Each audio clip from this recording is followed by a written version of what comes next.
Let me share a quiet moment from my own life that might resonate with you. I remember turning 62, sitting on my porch in the early morning light of a crisp autumn day in Vermont. The leaves were turning, much like I felt myself changing, subtly, inevitably. I'd notice little shifts in my body, things that made me pause and wonder if something was wrong. But as I reflected over my morning coffee, I realized these weren't alarms. They were just the gentle rhythms of time. If you're over 60, you've likely felt them too. What if I told you 5 common changes that feel concerning are actually normal parts of aging gracefully? Stick with me. This simple truth brought me peace, and it might for you as well. This video is for general educational and inspirational purposes only. Please reflect and consult professionals when applying life lessons. It was last fall, when the leaves in our corner of Vermont had reached their peak brilliance, vibrant reds, glowing oranges, and deep golds carpeting the hillsides under a clear, cool sky.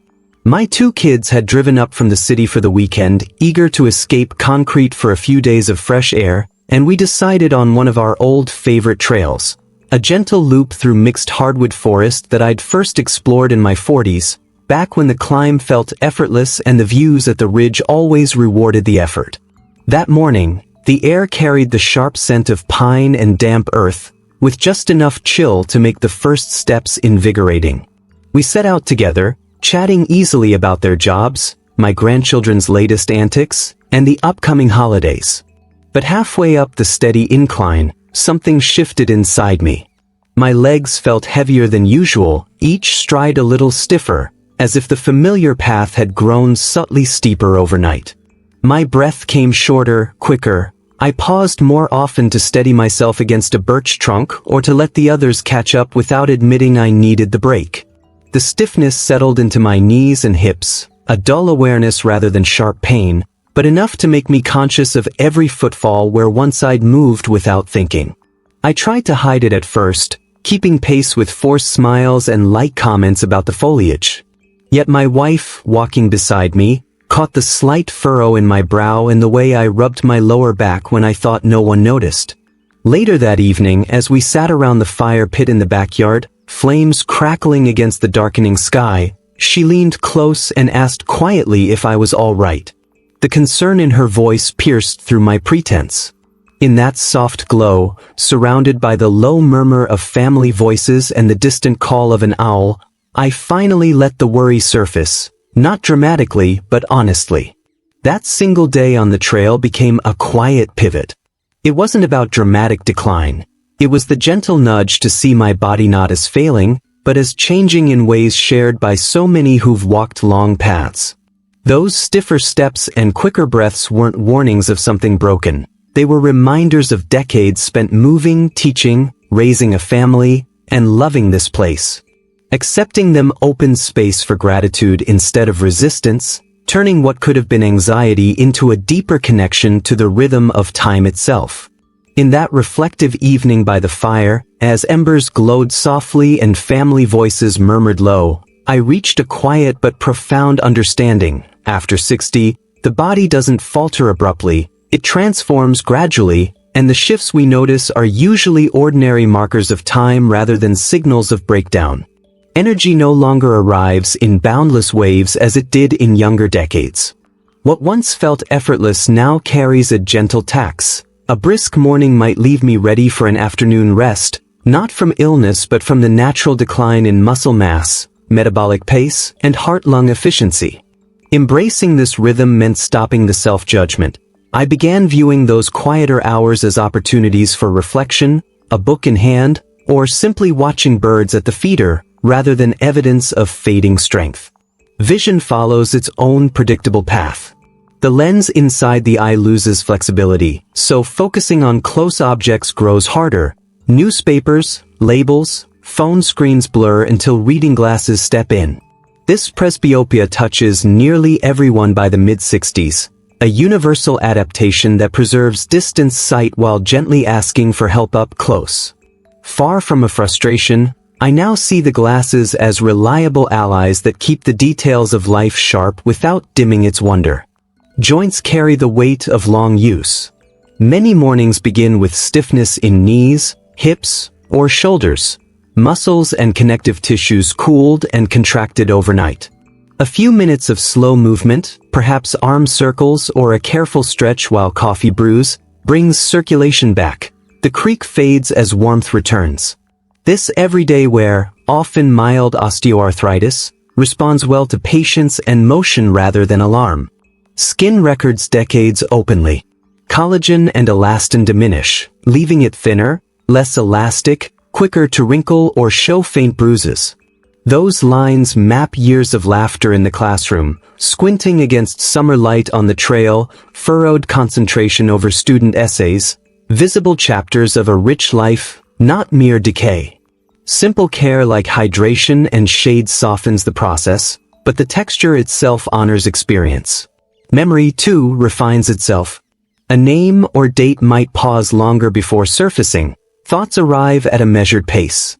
This slowdown helps the mind prioritize depth over speed, sifting trivia to hold what endures. Faces of loved ones, hard-won insights, moments of quiet joy. These 5 evolutions invite adaptation, not resistance. Small adjustments that let vitality continue in its wiser, more deliberate form. Embracing these ordinary shifts reshaped my days in ways I hadn't anticipated. Where I once scanned my body for signs of trouble, every twinge a potential red flag, every slower morning a cause for quiet dread, I began to release that vigilance. The ache in my knees after gardening no longer triggered a spiral of worry. Instead, I recognized it as the honest echo of years spent kneeling in soil, planting perennials that still bloom each spring.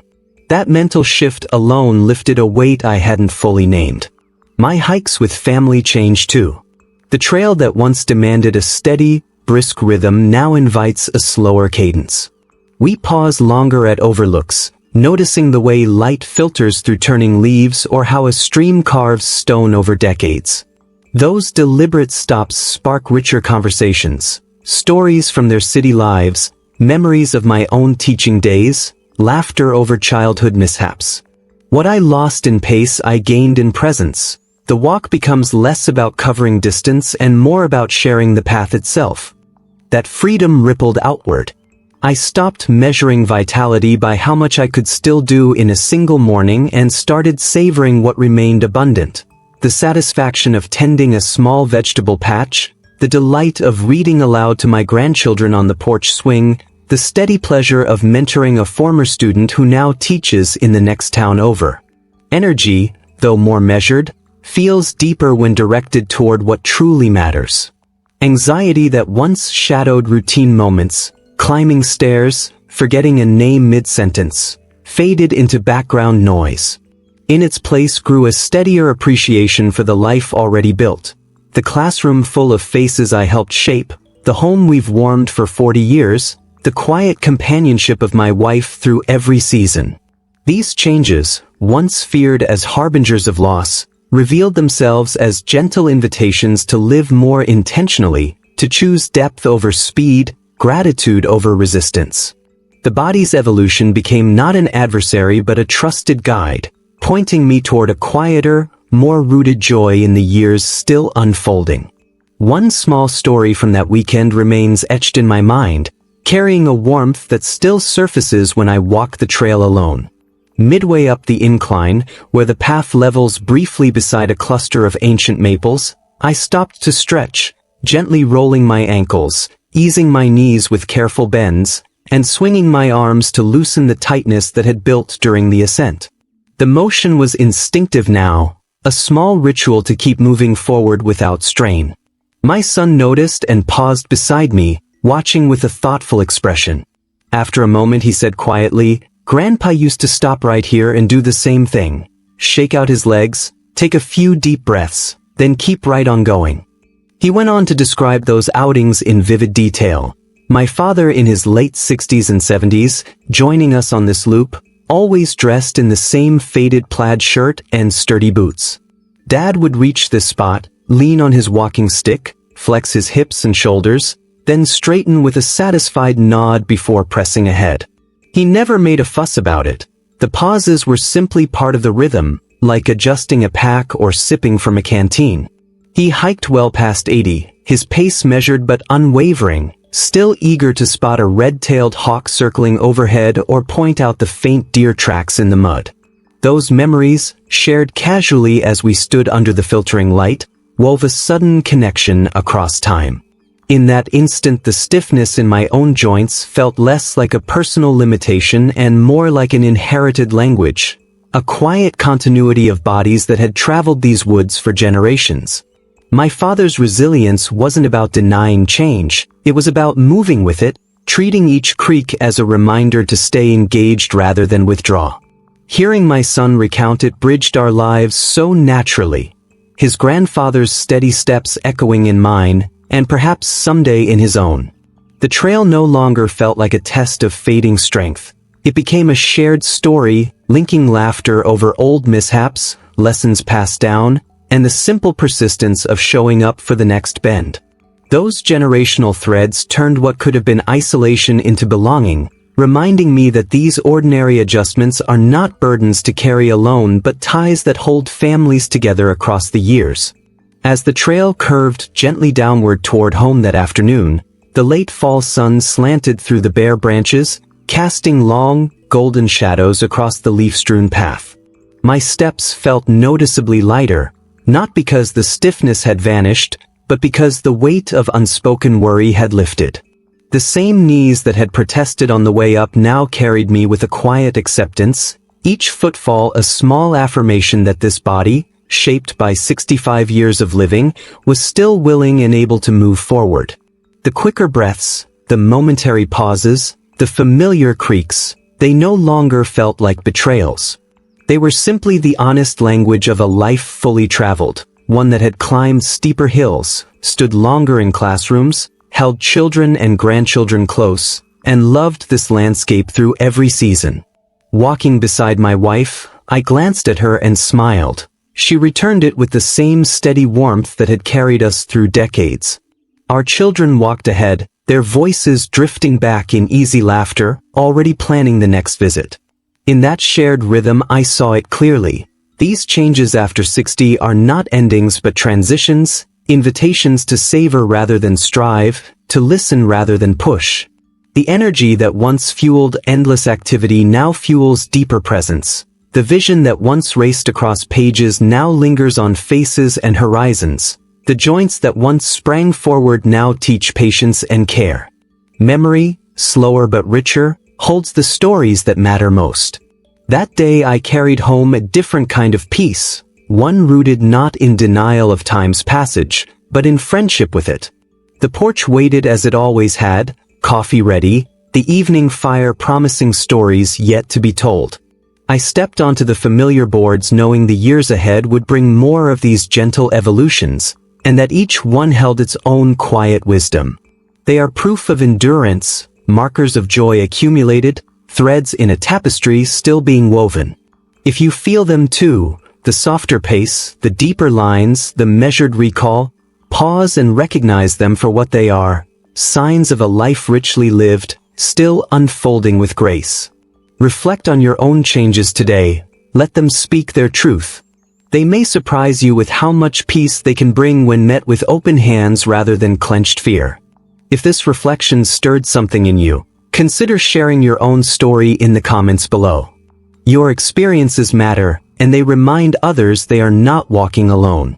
Like and subscribe to Prime Wellness for more gentle reminders that aging can be a season of depth, connection, and quiet celebration. This is for general educational and inspirational purposes only. It's not medical advice. Please consult your doctor or healthcare professional before making any changes to your routine or if you have health concerns.